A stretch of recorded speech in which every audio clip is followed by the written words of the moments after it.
Hi hello welcome to my style cooking and vlogs channel. ఈరోజు recipe వచ్చేసి easy మెథడ్లో super tasty రొయ్యల fry. ఇప్పుడు రొయ్యలని ఎలా క్లీన్ చేయాలో చూద్దాం. రొయ్యను తీసుకొని పైన బ్లాక్గా కనిపిస్తున్న వెయిన్ని వీడియోలో చూపిన విధంగా చాకుతో కట్ పెట్టి ఆ బ్లాక్గా ఉన్న వెయిన్ని తీసివేయాలి. మిగతా అన్ని రొయ్యలు ఇలాగే చేయాలి. ఈ వెయిన్ తప్పకుండా తీసివేయాలి. తీయకపోతే హెల్త్కి మంచిది కాదు. అందువల్ల మంచిగా క్లీన్ చేయాలి. తర్వాత రొయ్యలు స్మెల్ లేకుండా ఉండాలంటే ఉప్పు నిమ్మరసం వేసి బాగా కలుపుకోవాలి. 3-4 సార్లు వాటర్తో వాష్ చేసి పూర్తిగా నీళ్లు తీసివేయాలి.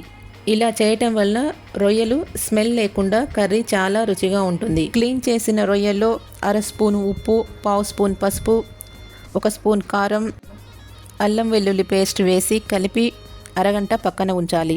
తర్వాత స్టవ్ పై ప్యాన్ పెట్టి 3 స్పూన్ల ఆయిల్ వేసి వేడి అయ్యాక కలిపిన రొయ్యలు వేసి కలపాలి. స్టవ్ మీడియం టు హైలో ఉంచాలి. మూత వేయకూడదు. రొయ్యలు ఉడికేటప్పుడు నీళ్లు వస్తాయి. ఆ నీళ్లు పూర్తిగా డ్రై అయ్యి ఆయిల్ పైకి తేలి మంచిగా ఫ్రై అయ్యాక బౌల్లోకి తీసుకోవాలి. ఇలా చేయటం వల్ల రొయ్యలు స్మెల్ లేకుండా ఫ్రై రుచిగా ఉంటుంది. తర్వాత 2 ఆనియన్స్ కట్ చేసి జార్లో వేసి పేస్ట్లా కాకుండా కాస్త సన్న ముక్కలుగా ఉండేలా గ్రైండ్ చేయాలి. స్టవ్ పై ప్యాన్ పెట్టి అందులో కొద్దిగా ఆయిల్ వేసి వీడియోలో చూపిన విధంగా యాలకులు, లవంగాలు, దాల్చిన చెక్క వేసి 1 బిర్యానీ ఆకు కూడా వేసుకోవాలి. అలాగే ఉల్లి పేస్ట్ వేసి కలపాలి. ఉల్లి పేస్ట్ ఫ్రై అయ్యేలోపు ఒక మిక్సీ జార్లో 2 టమాటా ముక్కలు వేసి మెత్తగా గ్రైండ్ చేయాలి. ఉల్లి పేస్ట్ ఫ్రై అయ్యాక 3 కట్ చేసిన పచ్చిమిర్చి ముక్కలు, కరివేపాకు, 1/2 స్పూన్ పసుపు, 1/2 స్పూన్ అల్లం వెల్లుల్లి పేస్ట్ వేసి కలిపి కొద్దిగా ఫ్రై అయ్యాక టమాటా పేస్ట్ వేసి కలపాలి. అడుగు మాడకుండా కొన్ని నీళ్లు పోసి కలపాలి.